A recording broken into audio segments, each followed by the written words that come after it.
Welcome back to the Matter of Facts podcast on the Prepper Broadcasting Network. We talk prepping, guns, and politics every week on iTunes, Stitcher, and Spotify. Go check out our content at mwfpodcast.com on Facebook or Instagram. You can support us via Patreon or by checking out our affiliate partners. I'm your host, Phil Rabley, and my co-host, Andrew Bobo, is on the other side of the mic, and here's your show. So, the title of the show is Trucking. I have to emphasize that really hard. Trucking, Trucking, Trucking Around with the Offroad Podcast. Because the last time I named one of our episodes Trucking Around, I got a nasty gram from our social media overlords about foul language on the frickin' stream. So, we are trucking around, Trucking.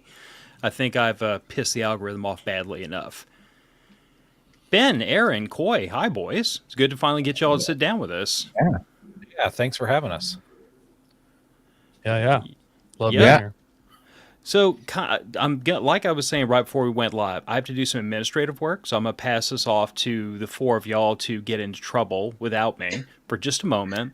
But I kind of wanted to look at I feel like there's an intersection point between like y'all's content and our content, because y'all are really heavily based in like wheeling, off-roading, and Andrew and I are coming at this from more the perspective of like prepping, bug out vehicles, and I feel like there's a lot of there in that Venn diagram between the two. There's a big old pile in the middle where like we're going to kind of see a lot of the same things the same direction. Like if you're going to go out in the wilderness in a vehicle, you probably need to have a lot of the same stuff, whether you're going for leisure or you're running for your life.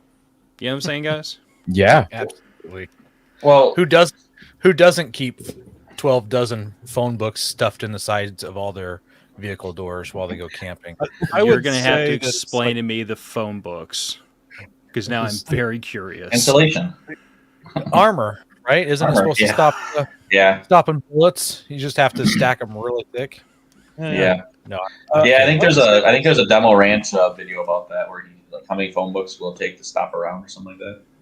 But I mean the idea of off-roading, Michigan we really don't have, to my knowledge anyway. I mean, we have some trails and stuff like that. I feel like it's growing, but I don't think we have the trails that you guys are familiar with. I mean, it's like, oh, look, it's a trail. And then you guys are like, hey, it's a mountain. we have a hill. No, what's a mountain? Yeah, right. Yeah. You just know flatland. No, what's elevation? That's Phil. What's elevation? Muddy? No, I know what elevation is. It's that thing that I see when I go to prepper camp up in North Carolina once a year. Oh. I feel like the Venn diagram for us is actually, preppers, off-roaders, and then purchases we hide from our wives. Where that meets, that's where we come together. Is that kind of similar to like when you buy a gun? You tell your wife, you don't tell her like the actual price. What? Everything's like $80 to $100. Like how much is that? It was like $100. It's like $100. Yeah. Yeah, it's like $100. Yeah, it's called a get scar. It right. You never tell anyone how much your guns or your mods cost. Not even especially not your accountant. I don't know how that purchase ended up on the front porch. It must have been one of the sponsors sending it to me. Yeah. Yes. Yeah. That came from a sponsor, honey. So, I guess, jumping right into it, introduce yourselves. Let's start with Ben since he's on the top there, and we'll work our way down. Introduce yourself, and then just like after you guys do that, let's talk about the show. Like, what do you guys like? What's on your guys' show? I'm Ben. I'm like the OG host of the Offroad Podcast. OG as in I inherited it, and then kept it afloat, and then I invited friends on, and they just never left.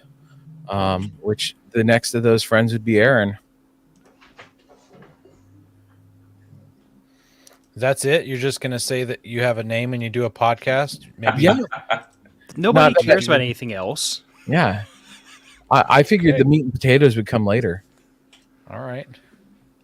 Well, I am Aaron, Ben's co-host, more of his taskmaster. I whip him and beat him. I have a shot collar that reaches several hundred miles away that I can just push the button anytime to keep him in line. Yeah. Nah.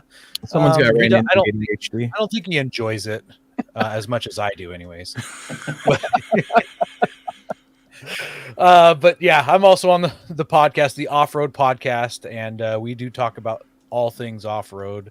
And sometimes it's just that we're talking about camping and tents, but it relates just kind of like prepping relates to camping and four-wheel drive vehicles. Yeah, everything So- crosses over. And then at some point, the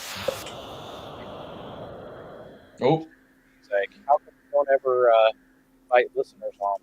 Aaron, Aaron, we just lost you your just audio. lost your audio. It like popped and went. Weird, Now Yeah, it's you're back. back. strange. Very. That's really weird. So anyways, Coy was just like nagging us as a listener and being like, hey, why don't you guys ever invite listeners on the off-road trips you do? And so we invited I'm a him. fanboy. Invite me on. Yeah. Exactly. So and then he came on the show to fill in from time to time. He has done some other podcasts with some other folks, and it just made sense to keep him on long term.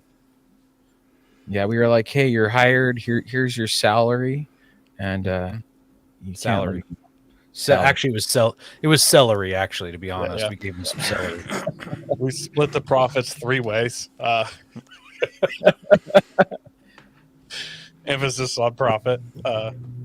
More of a loss, but yeah, I was I'm about- Coy.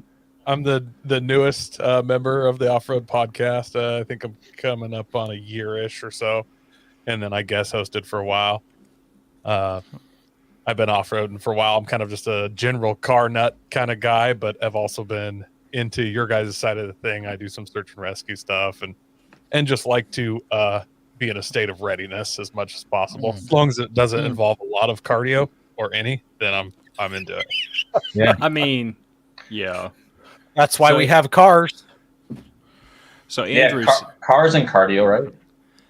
since I know they're going to share this with their audience too, you and I probably need to introduce ourselves as well. Oh, good idea. But Uh-oh. we're kind of co-chairing this whole little radio. That would be smart. I do that every once in a while. So my name's Phil. I'm the angry one, according to Andrew. If you get talking about 3-letter agencies, ATF in particular, and I have even the tiniest amount of alcohol in my system, I'm good for at least 5 minutes worth of screaming and my blood pressure getting to the stroke level. But I came around into the idea of like preparedness from really a standpoint of the fact that like I deployed to Iraq when I was younger. I was, boots on the ground in New Orleans for Hurricane Katrina. So like I feel like I've seen civilization break down in a microcosm, like from a front row seat enough times that it convinced me that I absolutely never wanted to be in those situations unprepared for the rest of my life. And then as I got married and as I had a child, now I have additional incentives to make sure that my family is ready for whatever is coming. And Andrew, Sometimes it doesn't even take alcohol to get him mad. You just get him going, and he goes off the rails. yeah, No, my name is Andrew, and I'm new to the whole vehicle mod stuff. I just bought a 2023 Toyota Tacoma. Well, and I say just, but it was in March, I believe, when I got it. But yeah, doing that, it's got me thinking of how I can merge the two worlds as far as not necessarily. I mean, if I do some off roading, that'd be great. But I want to tailor mine to I want to be able to just jump in and go. I don't want to have to sit there and be like, well, I need to grab this toe and this toe and this toe. I just my idea is just to have things ready to go, to where if I want to hop in somewhere, if I get out of work and just want to go, I want to have things. It's more organization kind of thing, and just be able to hop in my truck, go, have things where I want it, when I want it, and not have to worry about did I forget this toe or did I forget this or whatever. So, but yeah, I'm the calm one, I guess. That's Phil's the angry one. I'm considered the calm one. I don't get the blood vessel that goes in my forehead like Phil does. Oh, you mean this one right here? That pops. That was good timing, Phil. Yeah. But I do have one call out before we get to the subject of the matter. one of y'all, and Aaron, your co-host, has already dimed you out. One of y'all made a comment about not liking the word prepper because it has a connotation. So, like, let's unpack that. Not trying to totally just dunk on you, but like, let's unpack that for a second because, like, it's very central to me and Andrew's show, and I kind of like I don't know, I very good naturedly wear that label because when people say, "Oh, you're one of the crazy tinfoil hat guys," I'm like, "Yeah, I've got a whole collection out back. You want to go see?" Like, it just doesn't faze me because I guess my perspective is always like, I don't care what you call it. It's the same reason why people have a 401k and a savings account and band-aids in their pantry, like, stuff happens. I don't want to be screwed when stuff happens. Stuff's going to happen regardless. Well, I mean, you want to be called a centric, not a hoarder. There's certain connotations to different words that do have kind of a bearing, and while they can both be the same thing, they can both be slightly different as well. So I would say the two principal differences between hoarding and prepping, though, is that to me, prepping involves some kind of like a methodology. Like, if you're a hoarder, you just hoard stuff. If you're a prepper, you hoard specific things for a specific reason. Like, it wasn't just a couple of days ago. My wife needed an alcohol prep pad for something. I think she had ink or something on her skin that wasn't coming off easily, and I go get an alcohol prep pad out from underneath the sink. And of course, I've got like a box full of alcohol prep pads. I don't know how many hundred are in there. I don't really care. When the box runs halfway down, I'll go get another one. But she looked at me and she's like, "Why do you have an entire box of alcohol prep pads?" And I said, "Because they come this many to a box." Like, in fact, I know from experience in the military, in the third world, the things that kill people is starvation, dysentery, and infection. So I'm going to head off at least one of those with make sure I have plenty of disinfectant on hand. But I don't know. Like, it's always interesting to me when I hear somebody like reel their nose. Like, I run this with my dad a lot. He really pushes back hard against the idea that he is a prepper. But I point out to him frequently. I'm like, you do realize that most of the stuff I learned from you. We just didn't call it prepping. We called it, you live on the Gulf Coast in Hurricane Alley. Like, you better have all this stuff. I don't know. We never thought it was unusual because everybody did it back then. I've been trying to use more of the words, the term self-sufficient instead of prepping. Self-reliant, self-sufficient. Self-reliant, yeah, stuff like that. So, and I guess that can, with vehicles too. So, yeah. For me, the media has made prepper not look so good, just like they've done with the term militia. Oh, yeah. So when you say, "Well, I'm a prepper," to just the general public, they think that you're a weirdo. But if you say that you're into preparedness, or, well, yeah, I mean, I'm definitely a weirdo. But I was gonna say, you are, aren't you? But when you say that you try to be self-reliant or things like that, or I like to prepare for an emergency, there might be a natural disaster that might come our way. I'd like to prepare for that. So, yeah. Well, I mean, I get what you're saying. That's the reason why I try that.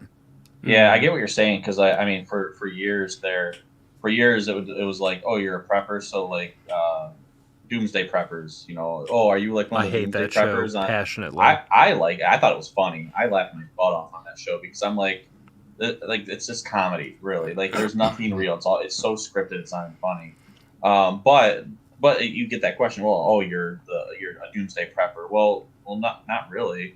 And that's where, like, Randy with the whole what's your zombie? Because it was like, oh, you're prepping for the zombie apocalypse, and that's what you sit there and you flip it around on someone and say, well, what is your zombie? And then they're like, well, what do you mean? What's my zombie? I said, well, yeah. What do you like? What would you consider to be detrimental to you? Like, is it a snowstorm? Is it a hurricane, a tornado, earthquake, job loss? Yellowstone, like job loss. Like, if Yellowstone explodes, that's another reason I don't want to go to the West Coast. I'm fairly afraid that's going to happen as soon as I do it.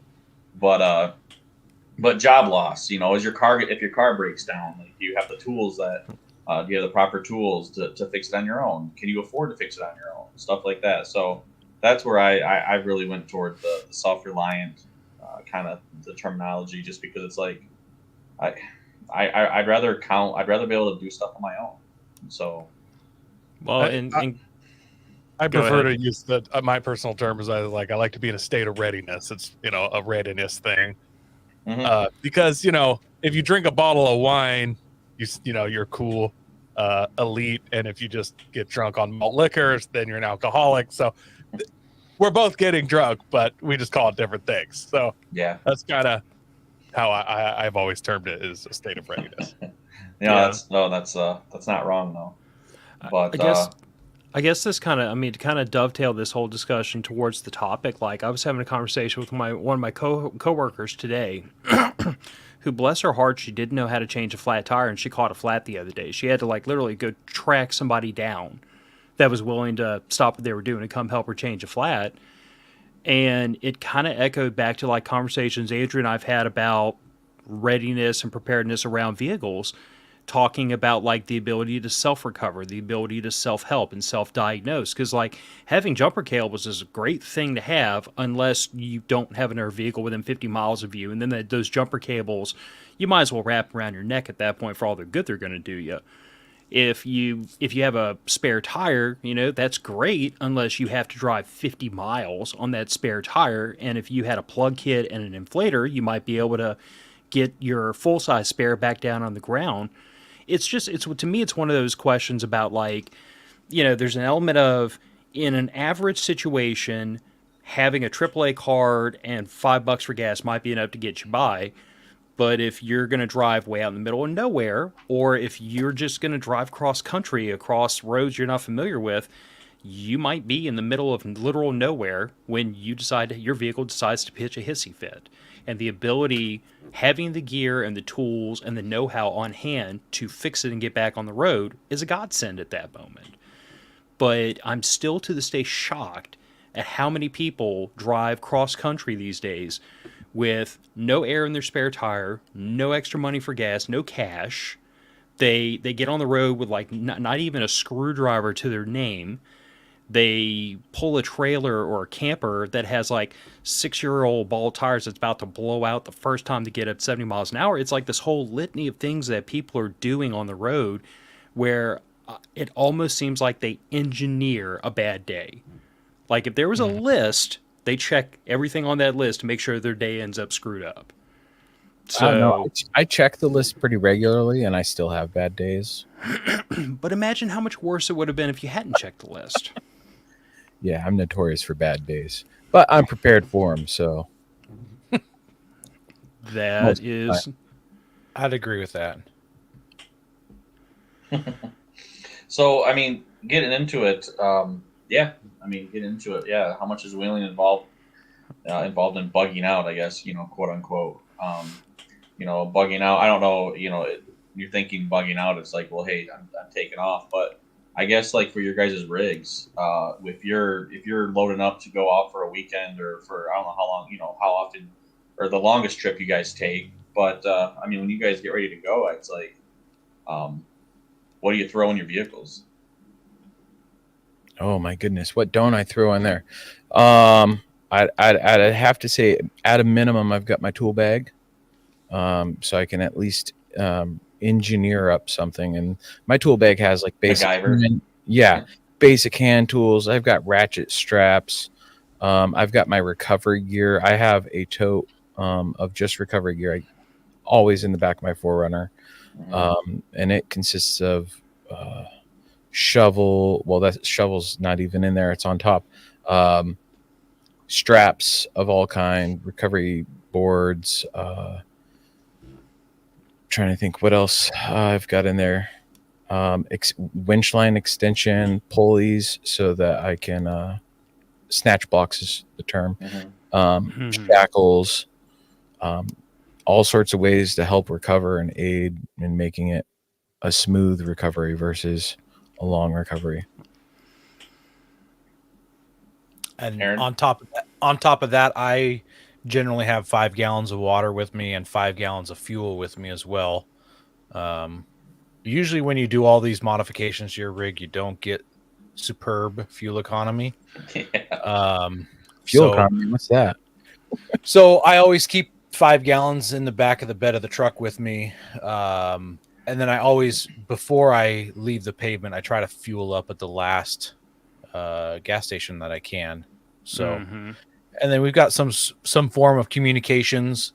Most of us run ham radios, but also have other radios that we can communicate through. I've also got a CB radio.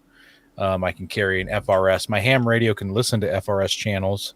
It's not as cool as Coy's ham radio, where he can actually broadcast out.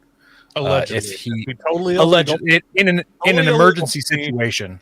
to turn my ham and blast out on FRS at 40 watts, 50 watts. That would be not legal, but I could if I wanted to. Yeah, it's Hey, guys. available in an emergency situation if needed.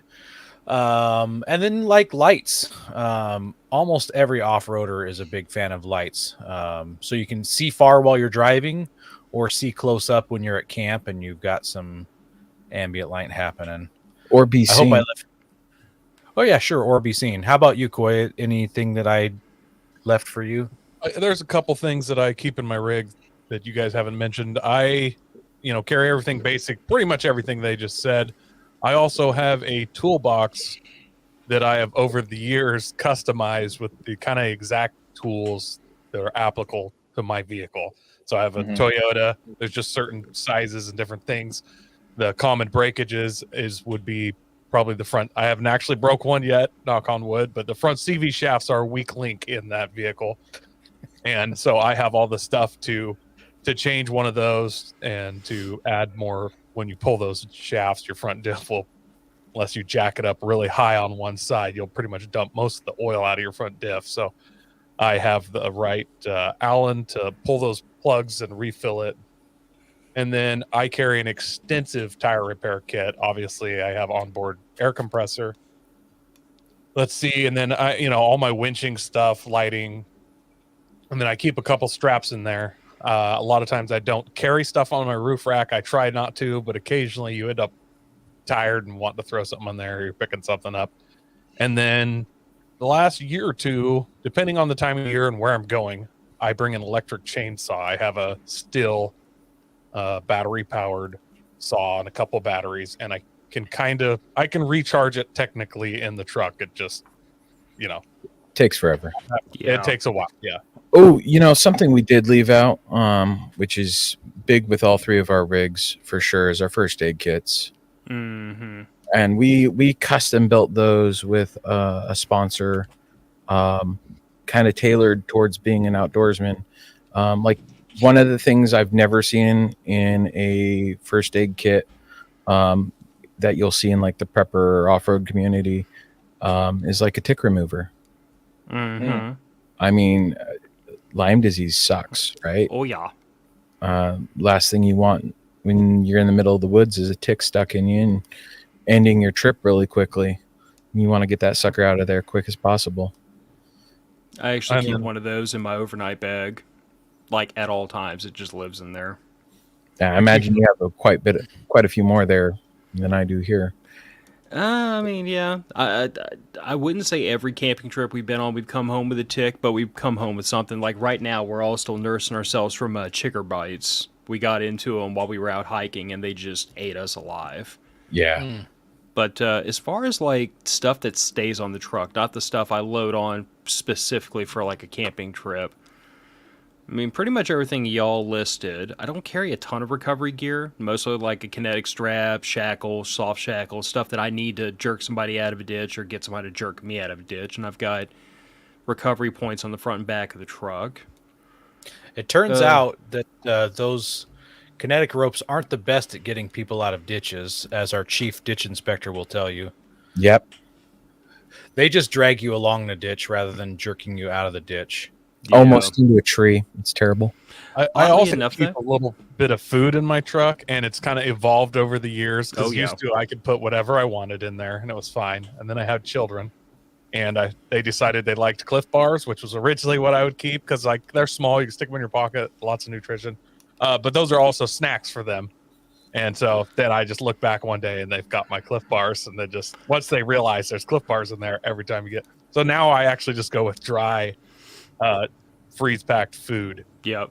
I was actually going to I may not suggest be able to boil it, but you can just eat it dry. You know, if you want something that doesn't require boiling, doesn't require water, and your kids will probably stay out of it, look at mainstay rations. They're little foil wrapped. It's like a high calorie biscuit. They were made for boating. So this is the little emergency rations you put in a boat or in a lifeboat if you think you're going to be stuck out at sea for a couple of days or whatever. And the best part of it is they're shelf stable at stupid temperatures. They're impervious to salt and everything else. So, like, I used to keep an MRE in my vehicle, but with the temperatures we get down here in the summer, that was basically a throw it in the trash every summer because I know that the excessive heat has ruined it. But these mainstay rations, they're more temperature stable. And they're not tasty enough to tempt kids. I have one of those, actually, the brick of that in the passenger rear door of my Nissan. And then just recently someone came to one of my, I got a group of guys that do some preparedness stuff together. And one of them brought a whole bunch of those to one of our outings. Like, hey, I've got all these, you guys take a bunch. And we even opened some up when we're eating them while we were doing our training. And I brought home more than I normally would because my plan is to make a pie and use it as a graham cracker crust for the pie. It's actually really good, and I think it would make a really good pie crust. Kind of silly, but emergency ration pie crust. It kind of sounds like it. But yeah, first aid kit.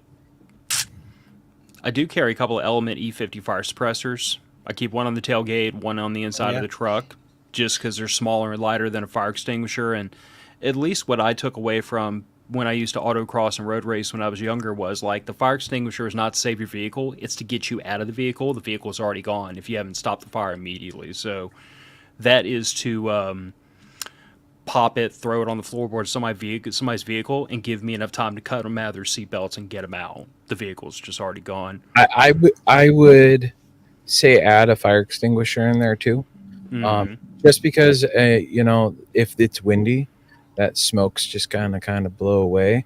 Well, I think the elements are awesome. I think they're a great innovation with as little space as they take up.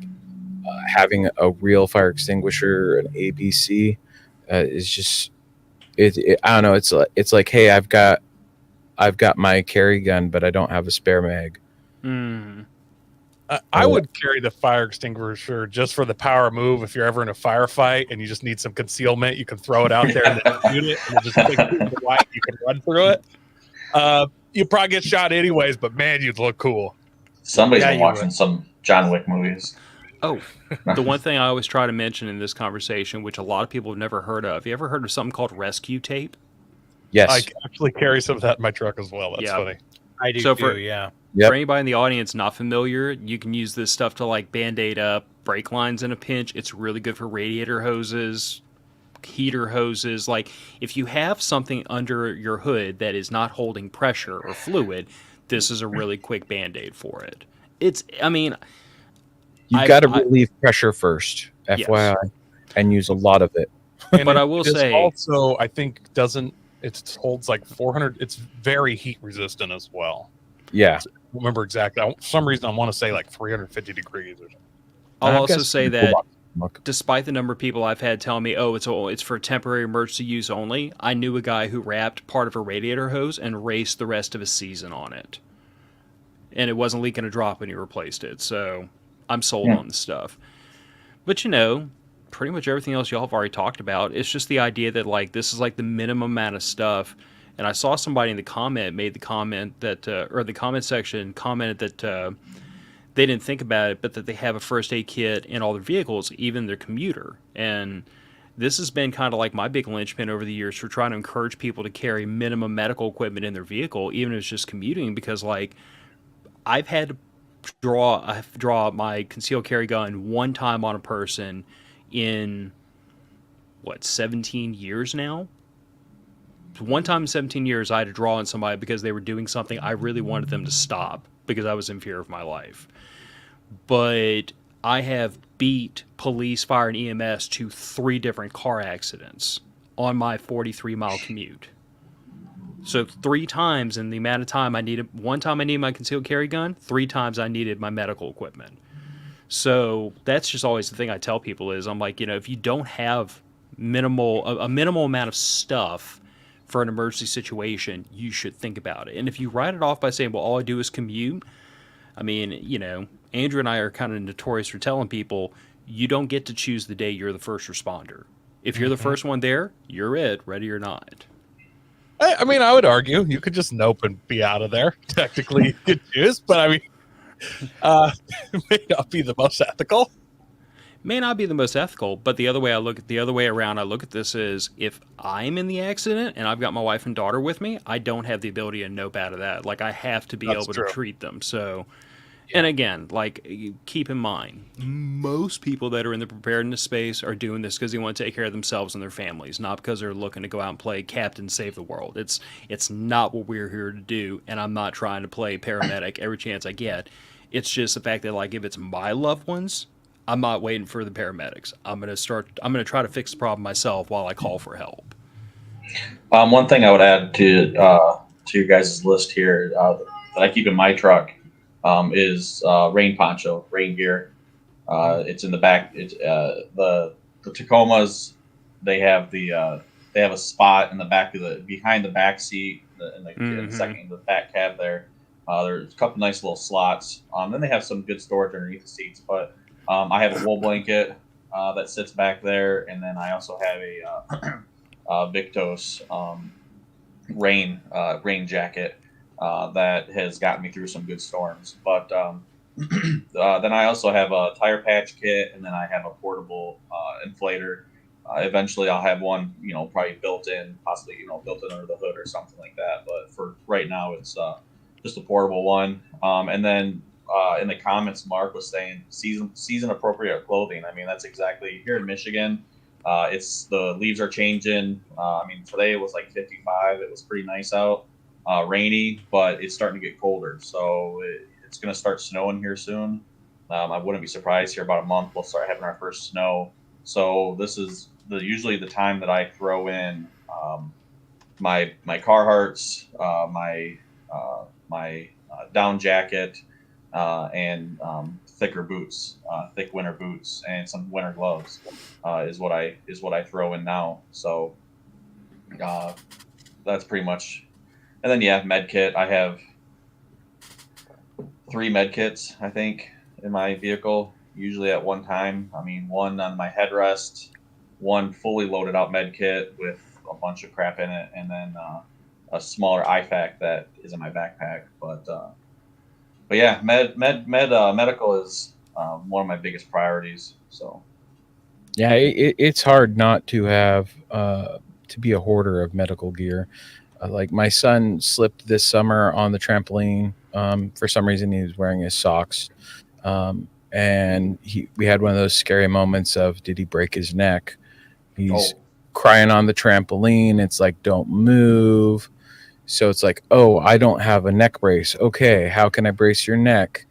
All right, you can move your knees and you can move your toes and stuff. Okay, all right, you're good enough for me to move you. We're going to wrap your neck in a towel and get you. Now I have a neck brace because, they stuck him in one when we got to the ER. Yep. To get it checked out because it was one of those times it was not optional to not get it checked out.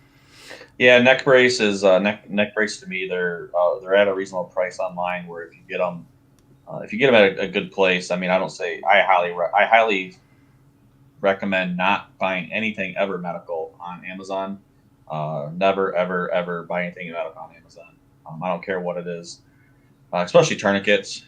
If you buy a tourniquet on Amazon, just flick yourself in the eye right now. Just flick it because that's the dumbest thing you could ever do. Oh no, it's scary. It scares me. It scares me.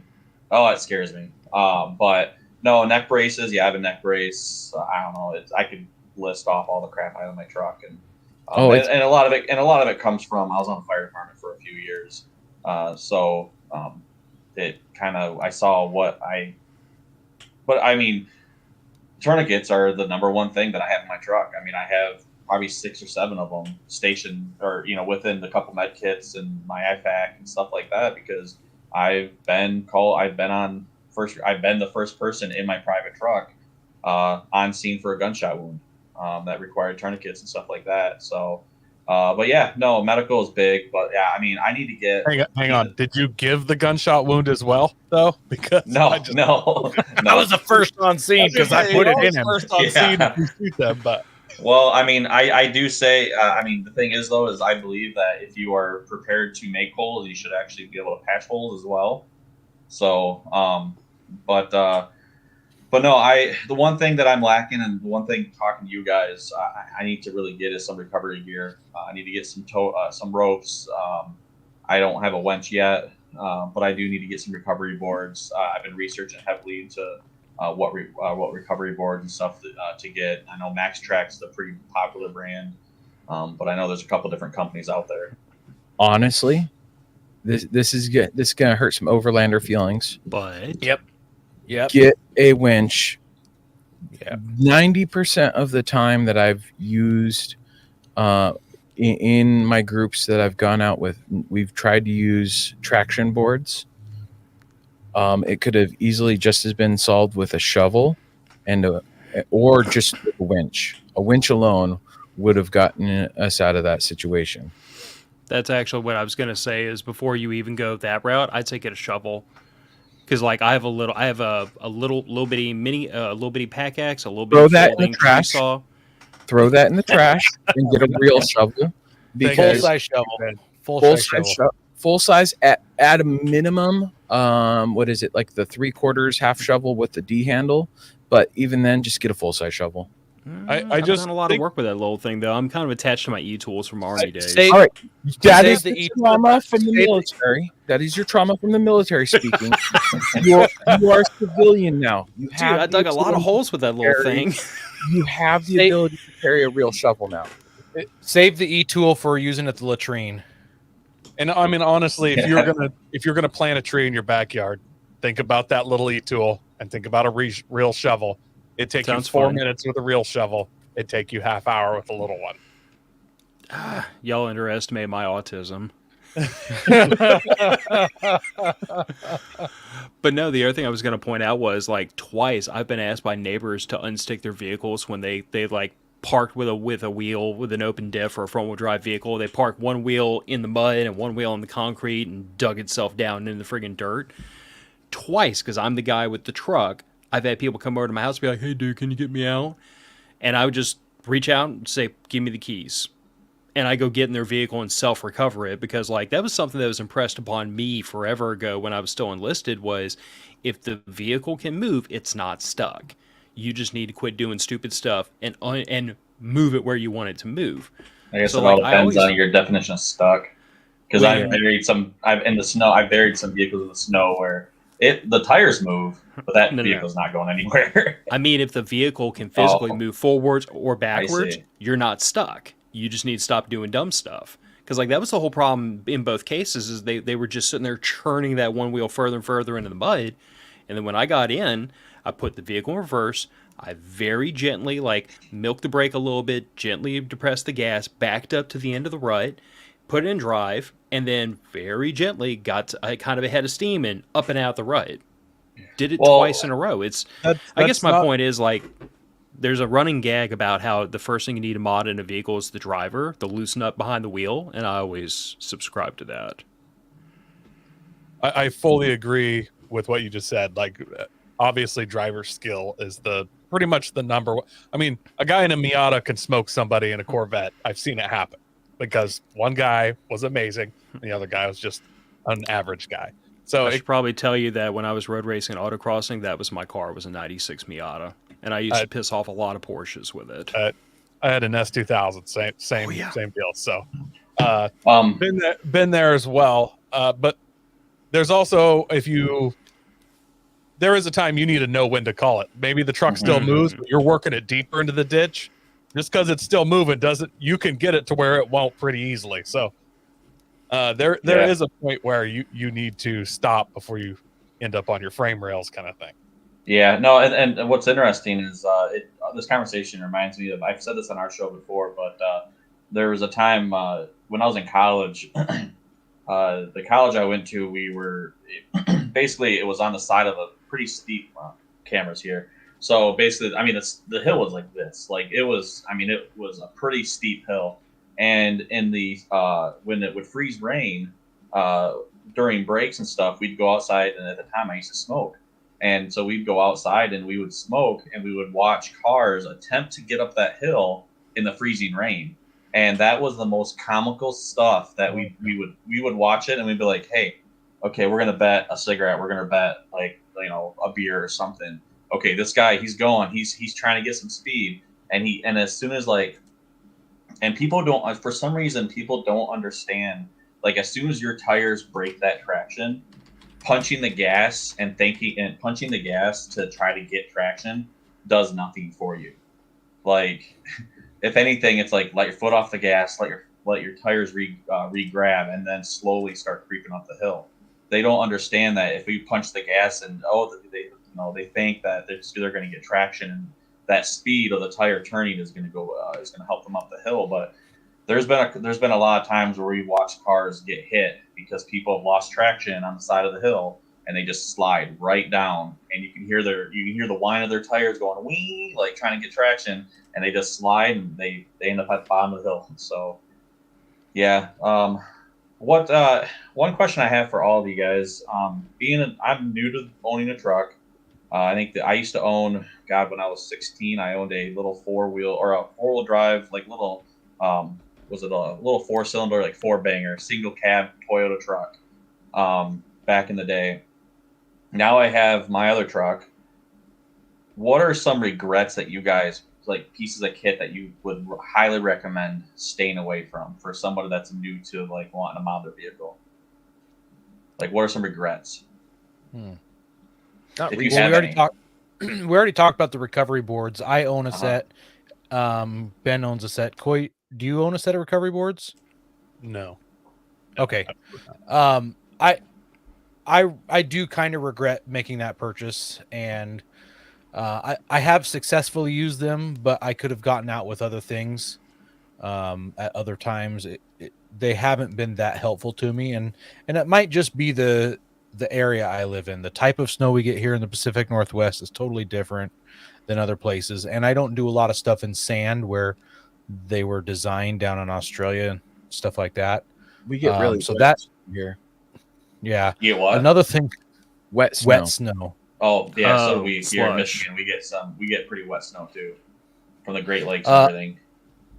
Another thing I bought that was a huge waste of money was this thing called an exhaust jack. Basically, it's a giant balloon that you inflate with your exhaust, and it was a knockoff version of another brand, and it was all I could afford to try to get this thing that I thought would be really cool. I mean, it inflates to like 2.5 feet, which when you have a lifted vehicle, that's a big deal.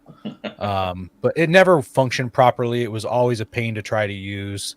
I never successfully used it other than in my garage. So that was there that was are kind of versions of those that do work, but they don't run off your exhaust. They're more commercial, like fire departments.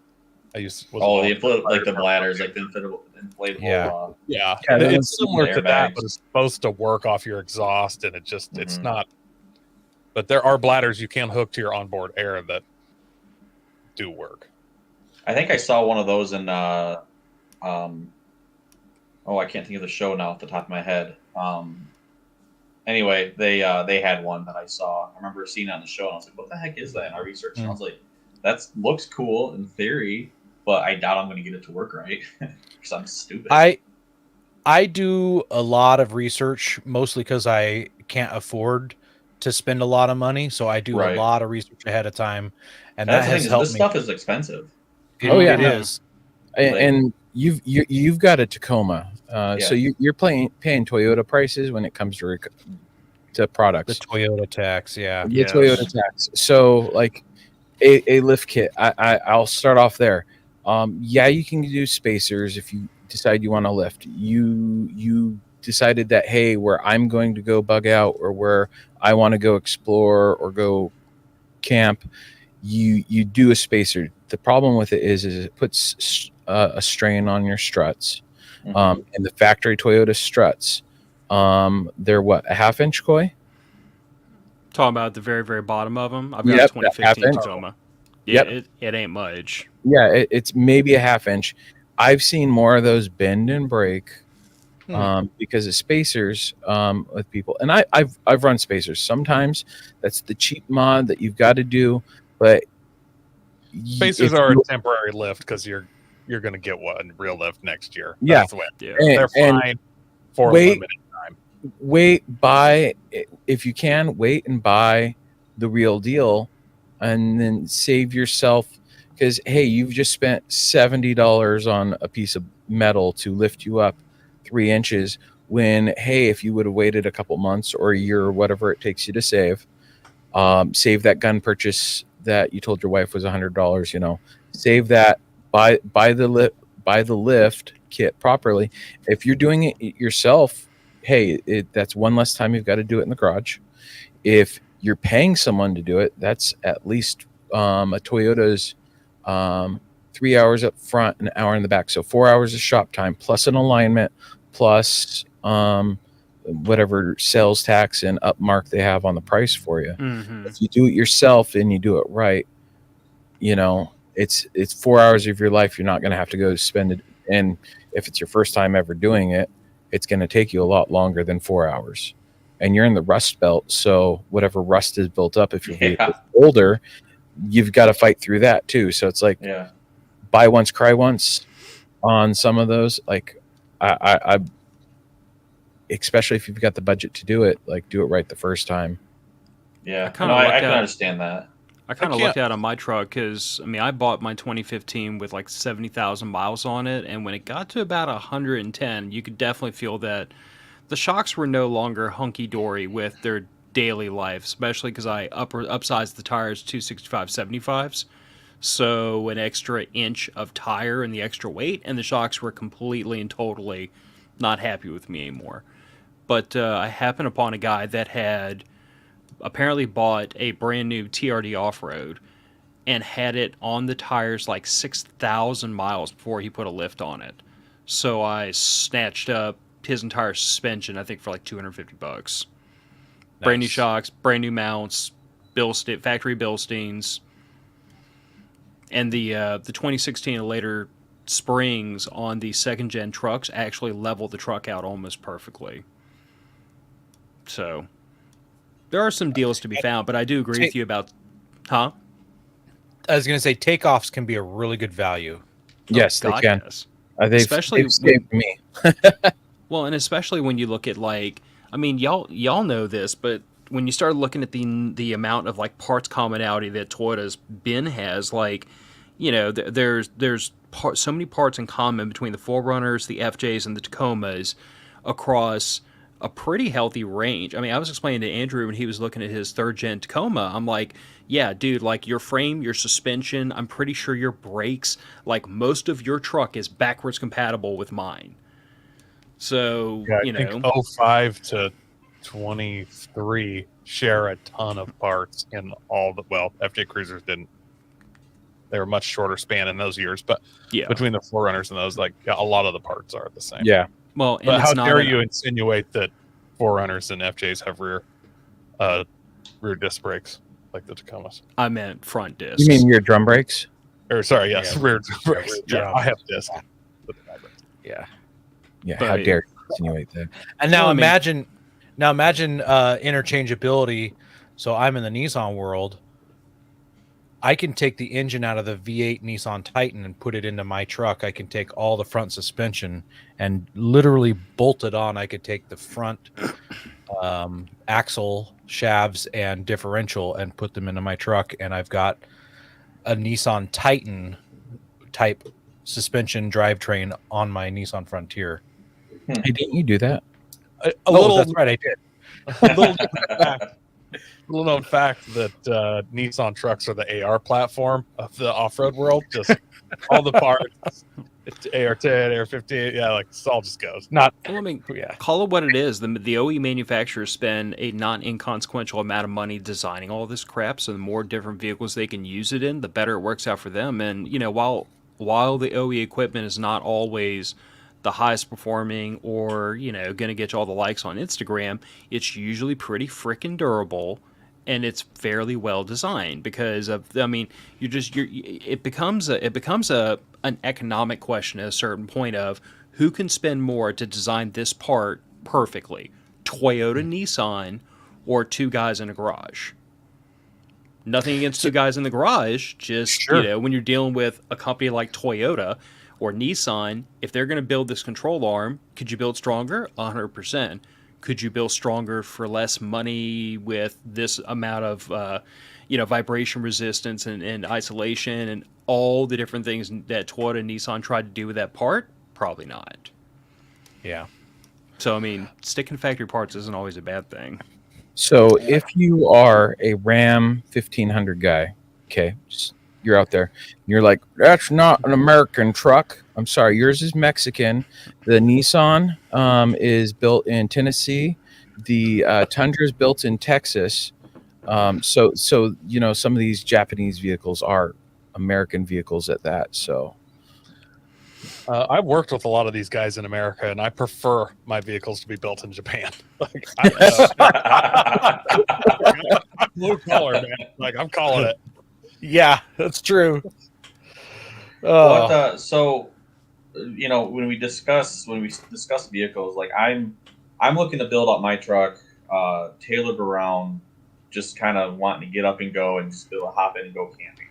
I'm looking at like I said before the show. I'm looking at the new the deck system is what I've been researching heavily. I love for the deck drawers. system. Yeah, I can't find anything wrong with it. And I was actually at a class. I was at a 3-day night vision class, and the one instructor had one in the back of his truck, and we were talking about it. And he opens it up, and he's just got guns and all kinds of gear lined up.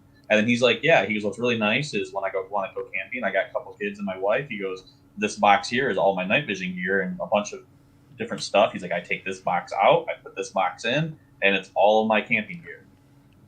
Or at least not all of it, but it's stove and stuff like that. So I'm probably gonna get the deck drawer system. I'm looking at a rooftop tent.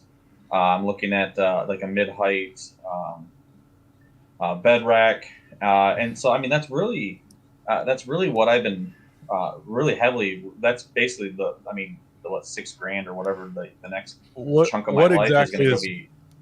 Drawing you to the rooftop tent, just out of curiosity. I'm just kind of over tents, like putting tents up and tearing them down and stuff like that. And then I got friends who have rooftop tents and stuff, and just how quick they are, how fast you can put them up, how fast you put them down. Talking about Tommy's iCamper. Okay. Not just his, but not all rooftop tents are any fast. iCampers are generally they are very fast. Not all are just fast. And at least from a preparedness standpoint, do remember that you've married your tent to your vehicle. So if you needed to get out of a tent and into your vehicle and leave at a moment's notice, technically you could, but you'd be dragging a ladder and a bunch of stuff. Whereas a tent, you could be in your vehicle and moving and just abandon that piece of nylon. Yeah, I definitely see that. Yeah. There's some thoughts to be had. Think about it. I personally don't run a rooftop tent, but I'm not necessarily against them, but just the cons outweighed it for me. So I am of the category I've tried it all, right? You guys, Aaron, Coy, you'd agree I've tried it all now? I've got a version of it all, a used version. Yeah. Used version of everything. Possibly a used budget version of it, yes. No, my tent's besides the Gazelle. Yep. So I've got like a Gazelle tent. It's quick pop-up tent. I can set it up in 60 seconds. Fits my family 5 comfortably. I've got a teardrop trailer. I've got a pop-up trailer. I've got an off-road pop-up trailer, and then I've got a rooftop tent. I've tried them all, and I'm using the pop-up tent or the pop-up trailer or the Gazelle, depending upon where I'm camping. If I'm snow camping, I'm in the regular tent. Being on the ground, yes, it kind of sucks sometimes, but you can mitigate that for the space you think you save with like a rooftop tent. You can mitigate that with proper gear, like a nice tent. You spend the extra money on a tent, like you spent the extra nice money on the night vision goggles. You go from seeing some things to a lot more things. You have crappy Walmart tent to crappy Walmart tent to a nice thick material tent wall that's going to last you a while, and it's quality. I don't know. It's like owning a Anderson AR-15 to I don't know, a fully BCM something. I would also caution you, if you, and this goes with pop-up tents or rooftop tents, if you do not have a way to bring it in under cover and dry it, don't bother getting one. You're just going to ruin it, essentially. So if you have a shop or a closed garage that's tall enough, or probably even a carport would work, but unless you're only camping in the summer and only using it in nice weather, not being able to dry that canvas, it'll pretty quickly destroy it. Yeah, no, that's what I've heard about those too. But I guess where I was going with that question was like, where did you guys build your rigs around? Like, what thought process did you guys go through? Like, hey, I want to do this. What's that? Completely ADHD. Yeah, complete ADHD. Weapons grade autism mostly. Yeah, it's I've just kind of built it to where the mind was going for. Like, I originally owned a Jeep Wrangler JK, the rig before, and it was great. And then I had too many kids, and then I went through a few iterations, and now I'm on my Toyota 4Runner right now. So I've got it's Raptor lined. I've got like a rear view mirror that is actually a dash cam and a backup cam. It's got a roof rack so that if I do put on the rooftop tent, I can use it. I've got a snorkel. The snorkel's not for crossing the water in Dante's Peak. It's for picking up the sand and giving me fresh air into my intake. I've got a pre-filter on it, so it spins the sand around, throws it in the bowl versus into my intake. Winch bumper. Austin Ben on camping trips can clean his pre-filter like a Kirby vacuum salesman across his hood. He sends I love that. out in these circles. He literally, if you've ever had a vacuum salesman come out, he's the exact same thing. Look at what's not in my exhaust or in my What intake. is it? So what is it? It's a fan that separates the sand from the air. No, so the you see the tube on the left side of the the snorkel. Yep. All right, so that's a little bowl, and it's got holes in it, and the air comes in and it spins around before it goes into down the tube into the where the motor's air engine filter is. I'm going to do the autism translation for you right now. He has a dust separator on his snorkel, like the equipment style. Sounds very similar to what we had on military you dumbed it down for me. trucks. Thank you. Yeah. I'm lifted on 33-inch tires. I now have full skid plates. One of them's installed. I need to install the other two still. But which is very important because you go out with your paper thin skid plates and you go over a rock and you smash that tank, you lose about 2 gallons of fuel. And 2 gallons of fuel when you get 12 miles per gallon or 10 miles per gallon or 8 if you're towing something, those miles per gallon matter for getting you farther down the road.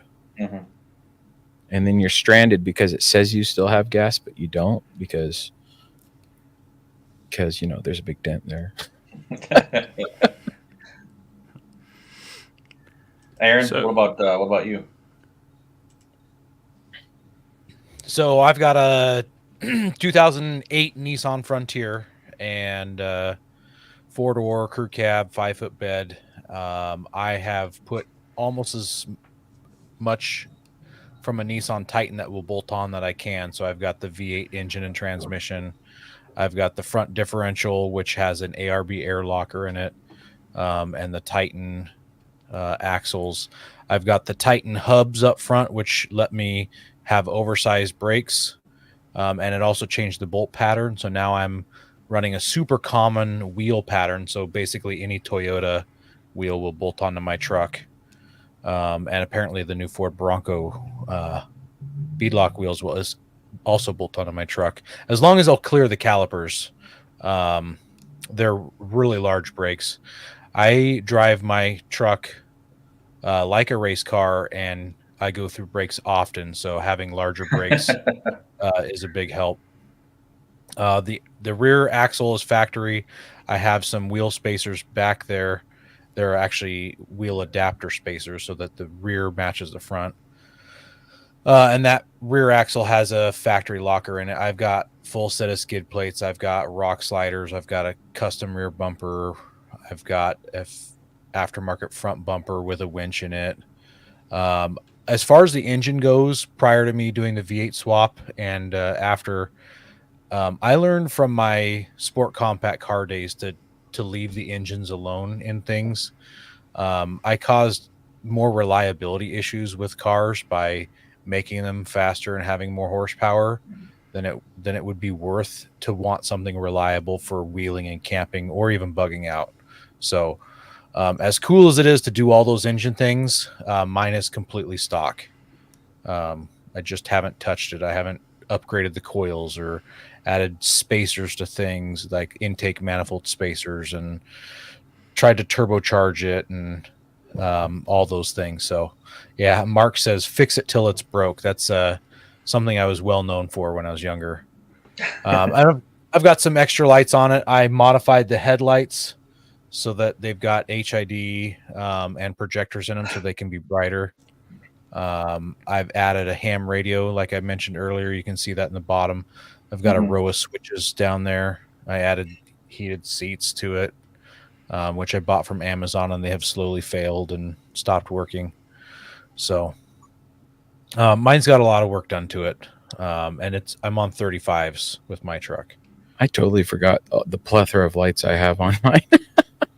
Yeah, Ben's got a lot of lights. He thinks he's a search and rescue guy.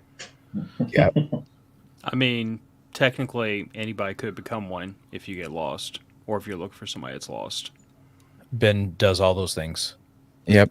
I get lost and I go find lost people. It's fun. Not as successfully as Coy does, though.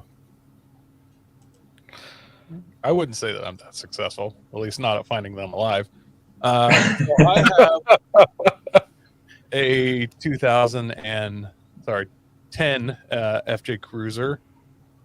I wouldn't say that it's the best Toyota, but it does wheel well. The space and the visual part of it is like being in a tank or submarine, depending on where you come from. But it's a good off-road rig, and I have fun with it, and it's unique. I originally got it just I liked the way they looked, and I did the same as Aaron. I would modify all my cars till they were not really dailies anymore, and I needed something less than so that I could get to work. And I got this, and it was just bone stock. And then a buddy of mine got like an 80 series, and then that same gearhead thing. He's like, "Oh, I put 33s on." I'm like, "Oh, did you?" Looks like I gotta get 33. Oh, okay. Oh, I gotta lift it, and you just one over the other because that competitiveness. They're going farther in the snow, so you do something else, and I got an air compressor, so I'm gonna drop down to 4 psi and drive through the ditch around you in the snow, and it just goes and goes. But I built mine more originally with kind of camping, and then snow wheeling was kind of what I was super into originally. And so I built it, and then also from Car World, I tried to keep it as lightweight as possible. It's obviously not lighter than it was stock when you add this stuff, but when you're off-roading, weight does make a huge difference. So I tried to keep the weight down. And for an FJ Cruiser, mine is on the lighter side of a lot of the built ones on 35s. Do you have beadlocks, Coy? I can't remember. Are yours I do not have beadlocks. I have basically the original version of a bead grip wheel. Yeah. Interco made them back in the day, and I got a set. But yeah, and I have beadlock wheels on mine, which means I can drop all of the pressure out of my tires, and they're not going to debead. Well, the front half of them, which is more likely to debead, won't. The outer. And so I can go down to zero pressure in my tires, and I get a whole lot more traction because I have lockers. I don't have bead locks, but I have a wheel that is more resistant to debeading, and then I have a can of starting fluid and a lighter to rebead, which is a skill. if you grew up on a farm or around construction stuff, you've probably learned. But if you haven't, I suggest you learn it. It's fun and it works. And it's Watch a bunch of YouTube videos for educational purposes. It can go south. There is a little, but it's the only time I've ever jumped a backhoe is rebeating the tire. So, and then I kind of got into search and rescue stuff. I in my earlier days been a volunteer firefighter, and when I started having children, I wanted to just show them that I was not super selfish like I really am, and so I wanted to volunteer and do something so they could grow up seeing me do something selfless. So I got into search and rescue, and it was the division I got into was their off-road group. So that was kind of, you needed a vehicle, and I had already had it, and then I joined that. And it's a really free and kind of fun way to learn a lot of unique and important skills. So yeah, and you pay to rescue people, dead or alive. Yeah. I mean, if they're dead, it's not a rescue; it's a recovery. So, yeah, I was about to say. I mean, it's search and recovery. It's not search and bring home breathing. That that wasn't part of the requirements, not from what I remember. Yeah. So I have probably the tamest vehicle out of this entire bunch, except for Captain Nearstock over here, my co-host. Well, Captain Stock, I have done nothing. So. Does that have a front differential? No, it's a 2-wheel drive. So, yeah. No. I'm gonna help you out here. It's a pre-runner. See, then it insinuates you're doing like fast desert stuff, and then people are like, "Oh, you're cool."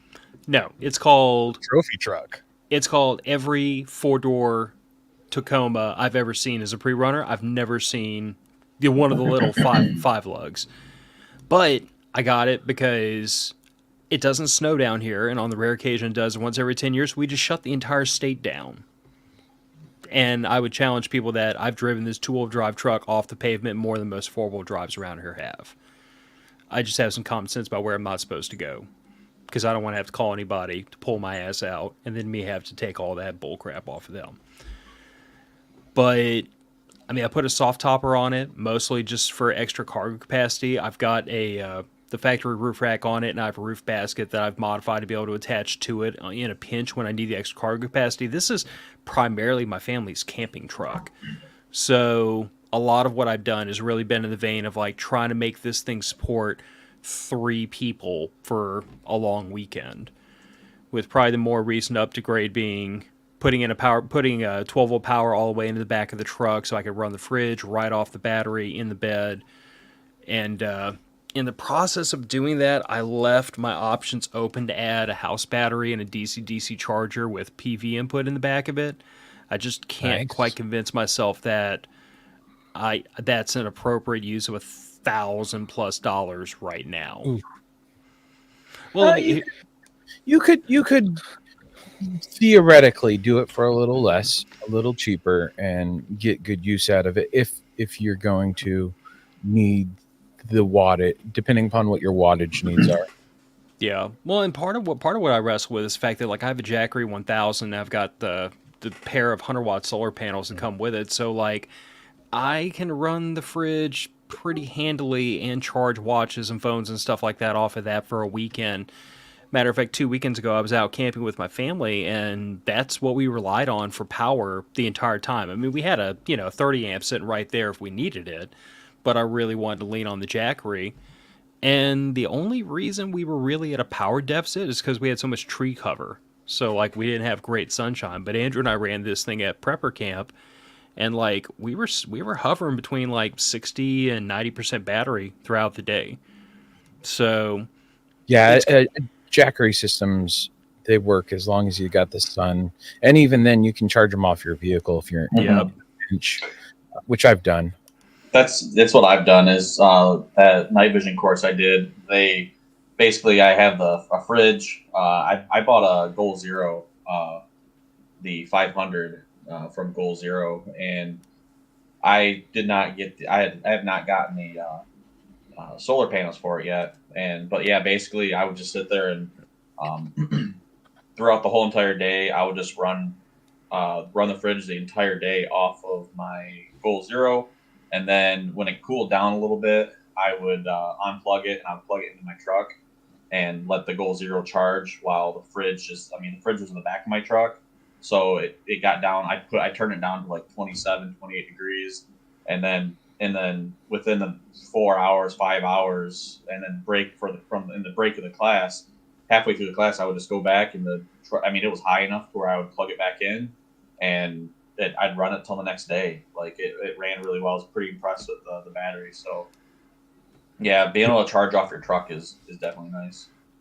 Yeah, that Jackery is really what's keeping me from wanting to jump headfirst into that next stage of that modifications. Just because, like, I had the forethought to run 8-gauge power and ground, so that I've got all the capacity I need for 30 amps. Like, I'm looking at a C-Tech DC charger, which will charge at 20 amps, and it'll take something like 30 or almost 40 volts on the PV input circuit. So I mean, I've got the wiring I need because I was stubborn. I decided I wanted to follow the factory wire routing, which in its Tacoma means you go over the freaking gas tank to get along that side of the truck, which was a bucket of fun.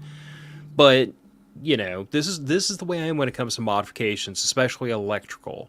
I overdo it. I don't like cutting corners. I don't like taking shortcuts because I've learned from experience, like back from my car audio days, that if you take shortcuts with electricity, it likes to wait for the right opportunity to screw your day up. Have you upgraded the size of your just main battery in the vehicle at all? I haven't. The tow package Tacomas come with, I think, a Group 27, if I remember right. It's the great big huge, almost like a boat battery. So it's not that's like, good. Rather Big already. I think the non-tow package equipped trucks and the third gens came with, it's either Group 31 or Group 34. And the Group 27 has about the same amount of cold cranking amps, but it has like double the reserve capacity. I mean, it's an enormous battery. Yeah, see, I upgraded the size of I can't remember what group it is just off the top of my head, but it's nearly double the size it originally was. And then it's a deep cycle, so even if it can handle that. And I spent good money on it. It was like this was 5 or 6 years ago. It was a $350 battery, which is basically a regular battery now. But then that was 2-3 times the price of just a replacement standard battery. But I had considered doing like a dual battery setup, but once I did that, I haven't had an issue. So I've never gone that next step because this is more power than I've ever really even come close to. I was just going to ask you guys with the lights that you guys are running and some of the electrical mods and stuff like that. What are your thoughts on running a dual battery system? Is it worth spending $1,000 basically and doing it? So I've got all the lumens, and then I've got my winch. And the only time I've ever really ran my battery low is when I've been winching nonstop. And that was, I'm trying to winch up a hill with a broken CV axle, literally just trying to drag myself up the hill, and there just wasn't enough power. And I'm like, I'm running the alternator hard at a higher amp rev to get it up the hill. It just, wait for a little bit and let the battery catch up. That's all I had to do. I personally, I wouldn't bother with a dual battery system. I've got a Jackery 240, and then I've also got a battery bank that I built myself that I'll run like my teardrop trailer or my pop-up trailer. I'll run the battery off of that, and I've got solar panels to supplement it. Mm-hmm. I think now that Jackeries and solar generators like them are so much more mainstream, I feel like having dual batteries is a waste of time and money. The only time I could see it being beneficial is if you had a legitimate camper shell, or camper or slide-in camper, whatever you want to call it, and you were doing more than weekend warrior stuff. I feel like if we're going to be off the grid for 7 days, then maybe you want that. But as long as you got a jump box or somebody to jump you, that's the big goal there. I fully agree with everything they just said. That you can get a pretty decent jump box that's the size of the palm of your hand for like $100 or so now. Like $100. They're about $80 to $100. So like 100. It's like 100, honey. It's like $100. And just keep it in your truck. and you could, and if you have a deep cycle battery, so what if you run it to just jump start it and be on your way? It's not really going to make a difference. And there's also, I don't know if you looked at it much. There's some really cool lithium batteries out now that are expensive but have an insane amount of power. And I can't remember the brand just off the top of my head. It has like a reserve jump box built in the bottom of the battery, and you can run it completely dead. You hit a switch, and there's enough to start your vehicle. And it's all built into the main lithium. It's an $800 battery, but it's a lithium battery. And it's about $100. It's about $100. Yeah, $100, give or take. And there's you're not cutting into your vehicle wiring. It's just essentially OEM with a different battery. You gotta change like a relay to make it your alternator charge at the correct. And you have to do that. You have to do that with a deep cycle, regardless, because they charge was it 14 volts or thereabouts. Yeah, they charge at a higher voltage instead of your standard battery. It's like 13 something. Yeah.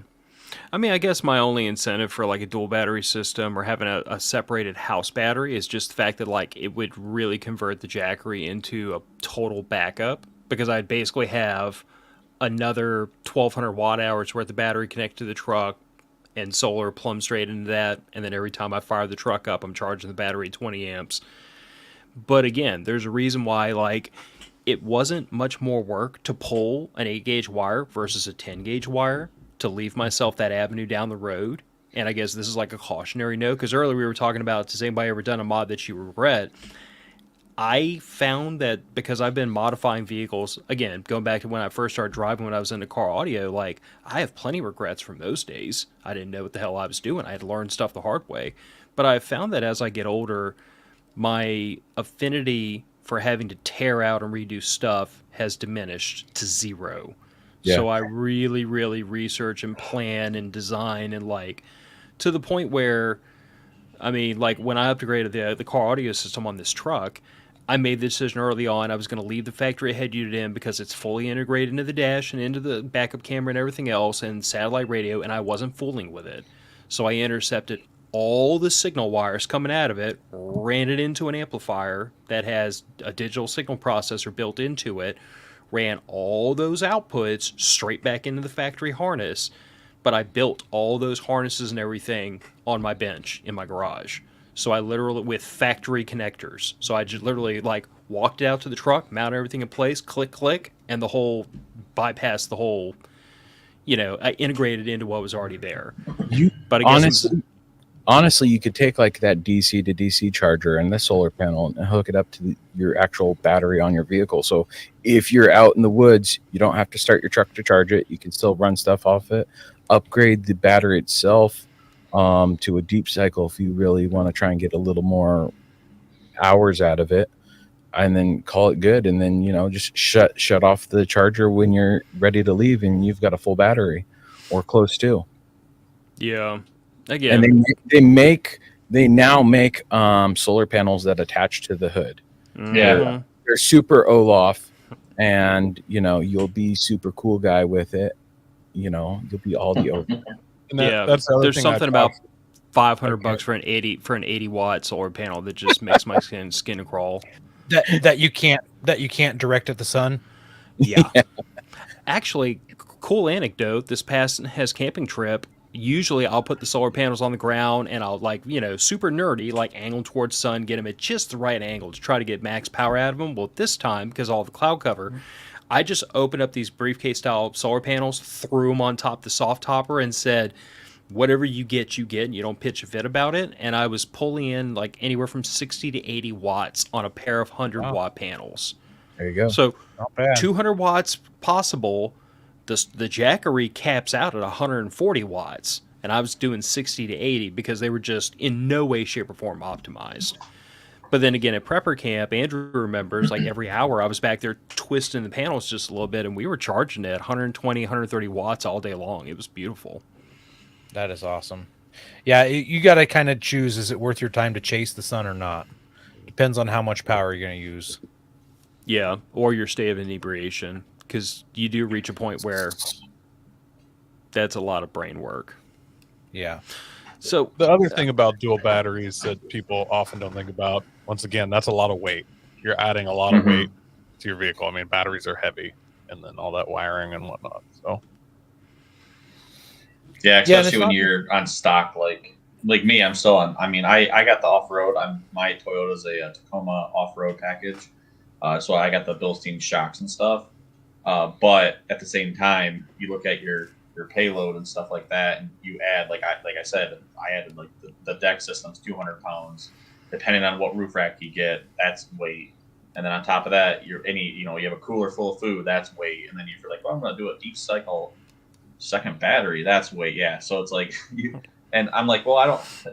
I'm trying to get as far as I can without having to upgrade my suspension. So yeah, and the problem I I have was is just one gonna of suggest simple. that. The problem I have is one of simple economics because depending on where we're going camping with the family, I mean, I might like recently. I think we drove like 60 miles away to a really nice state park, but Andrew knows like at least once a year we make a trip up to North Carolina, and for me that's 650 miles one way.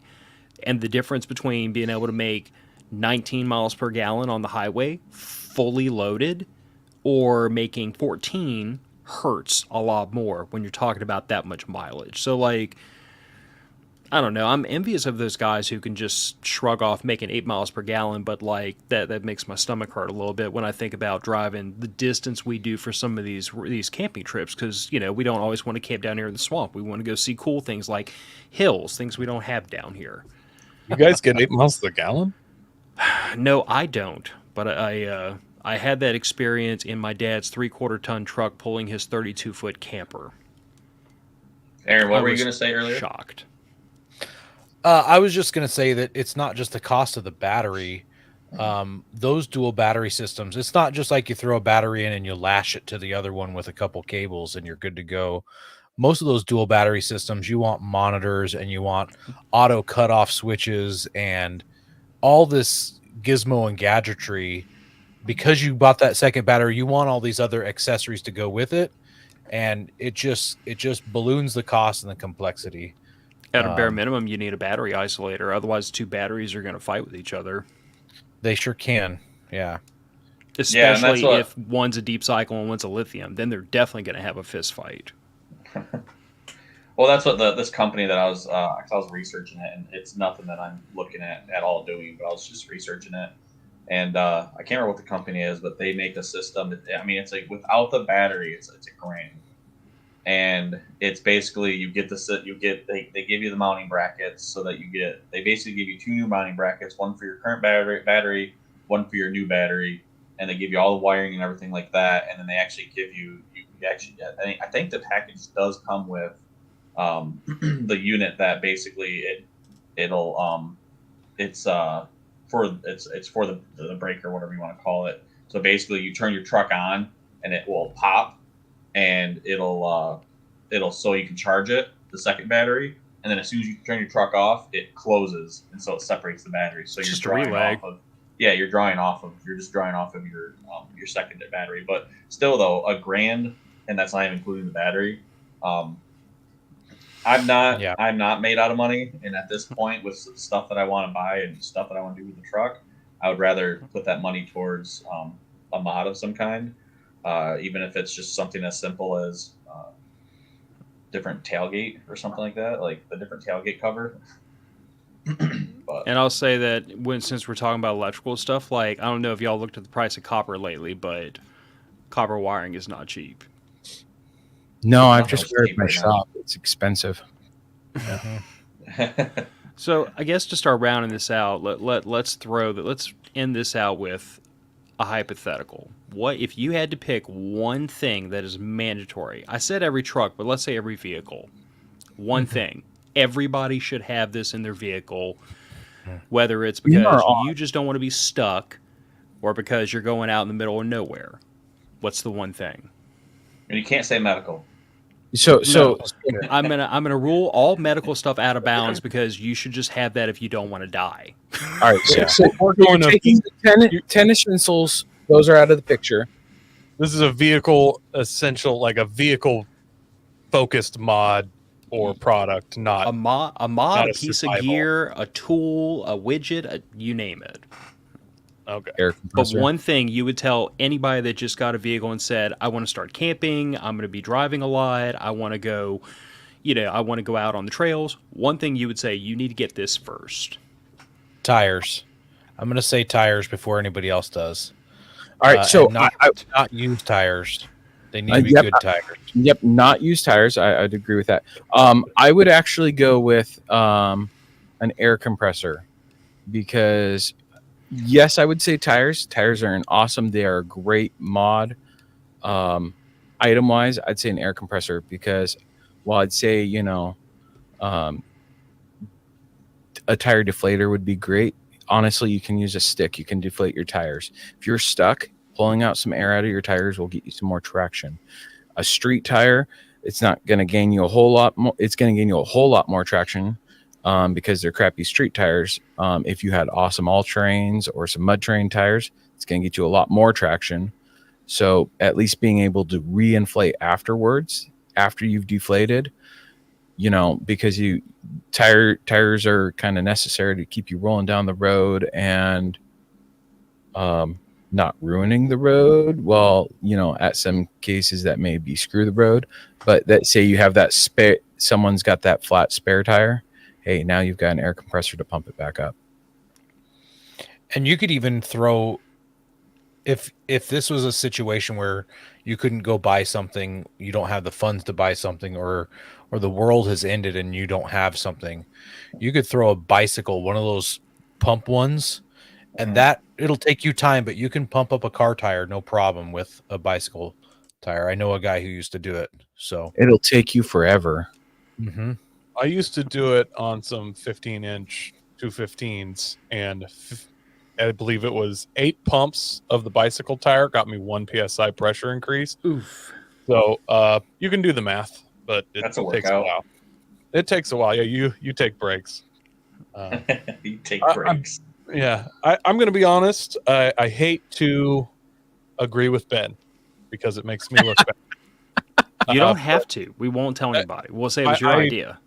The air compressor, if you just had to pick one thing, being able to deflate and inflate your tires, inflate other people's tires, I kind of think with the air compressor kit, obviously some way to patch tires, but if you had to and it was not just a catastrophic leak, you could keep airing it up.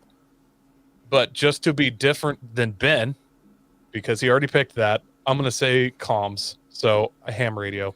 Like,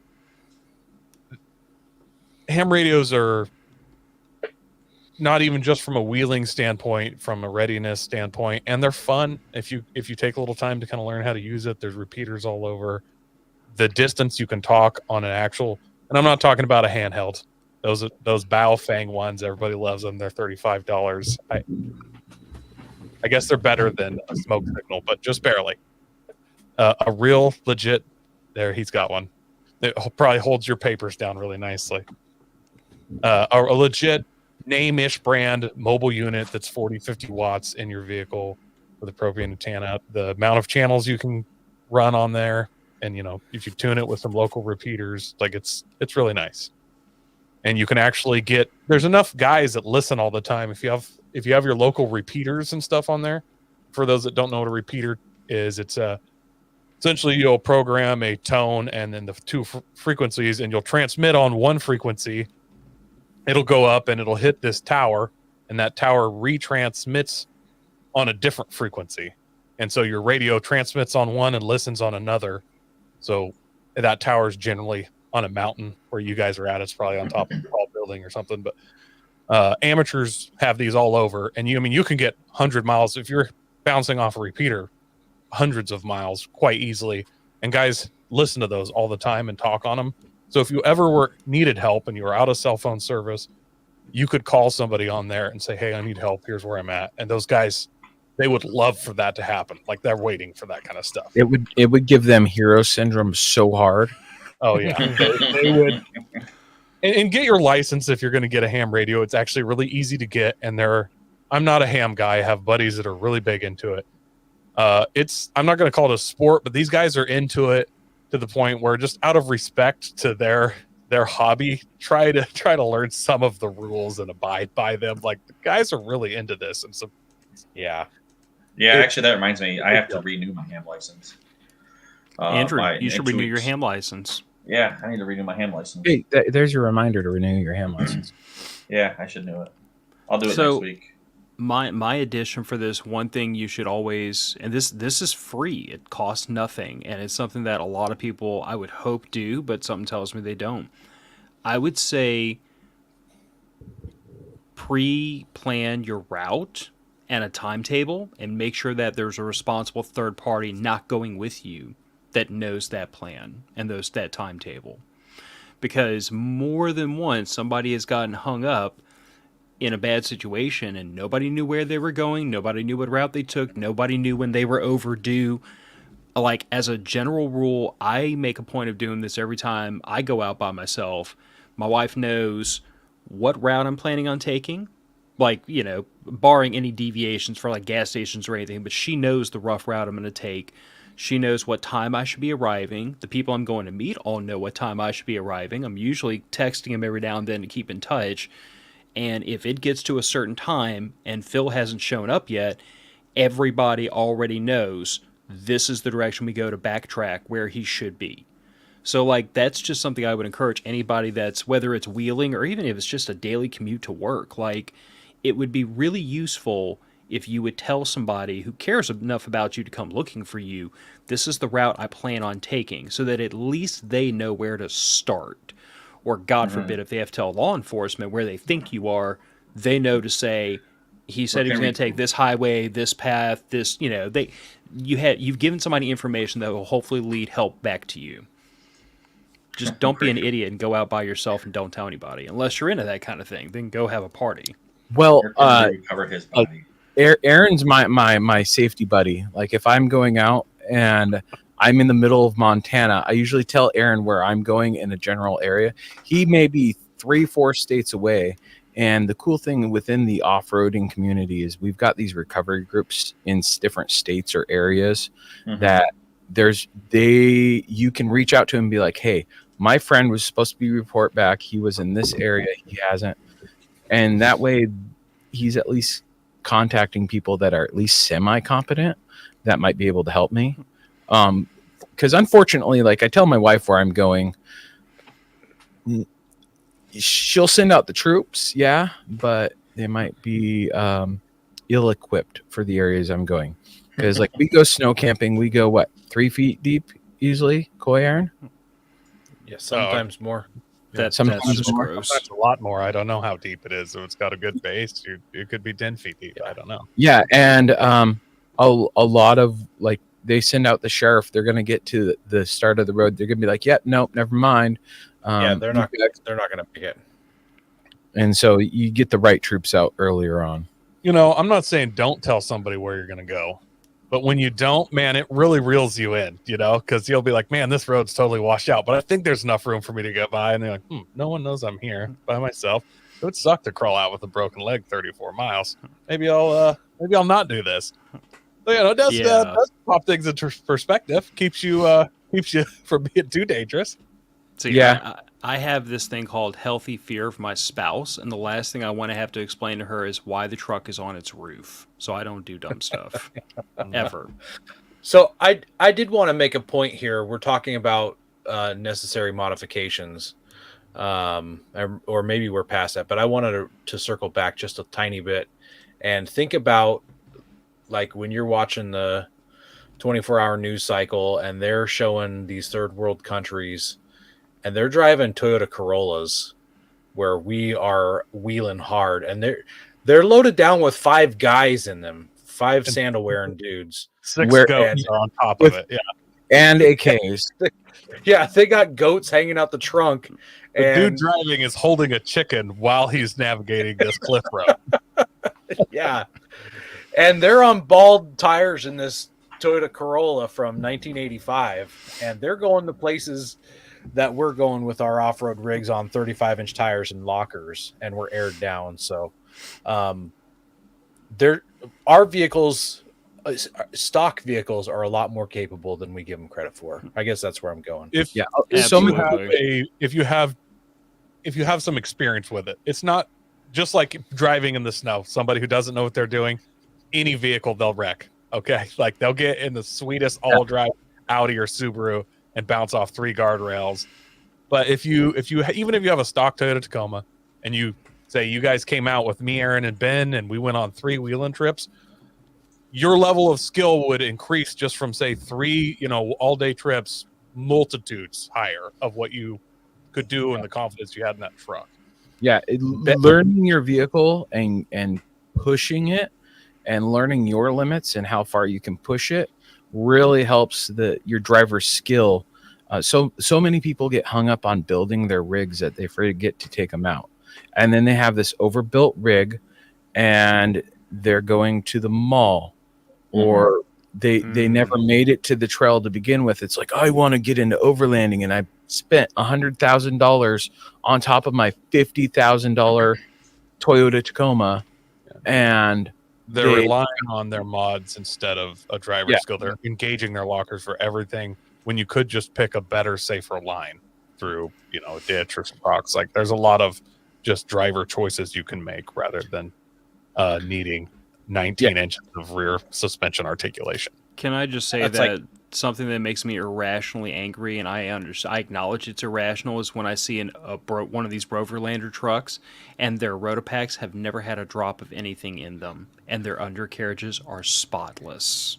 So the water one, the white one, is great for holding alcohol. Allegedly. Right? No, not allegedly. Not allegedly, definitely. We filled one up. We made some AMFs the last time we went camping, and man, they worked out great. It stains them blue, but that makes them. That's more watercolored. I'll give you that one.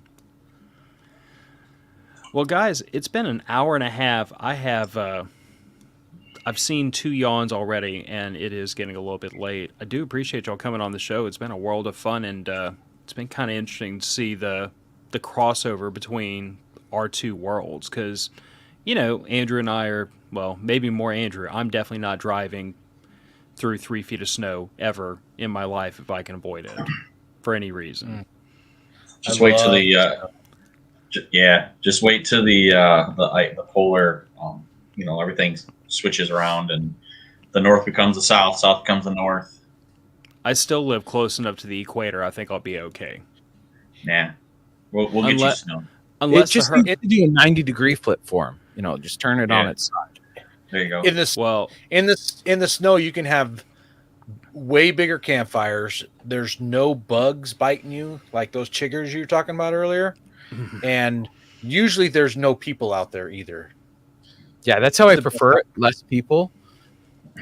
And then your wife and family, you're like, look, we're going snow camping. I don't think you'd really enjoy it. So it's just me and the boys are going to go.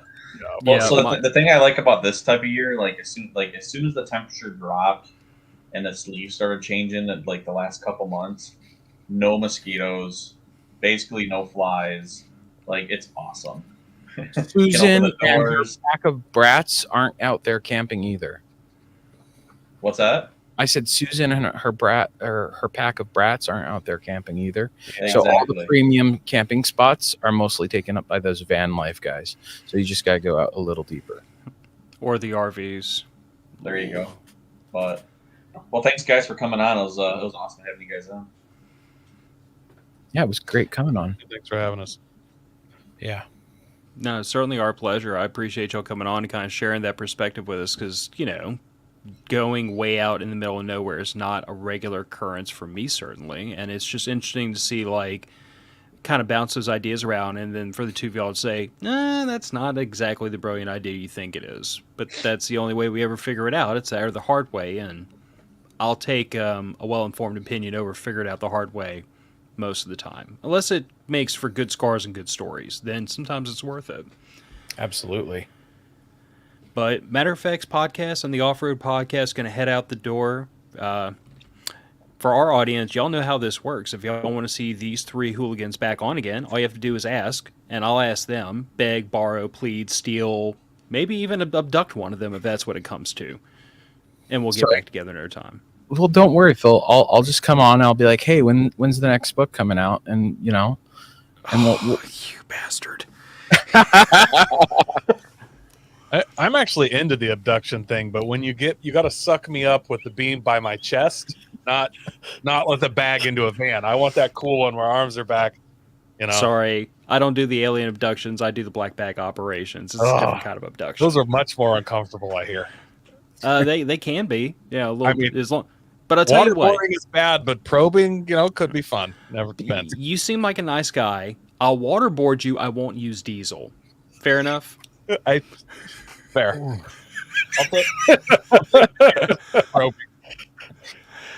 Matter of fact's heading out. Good night, everybody. So yeah.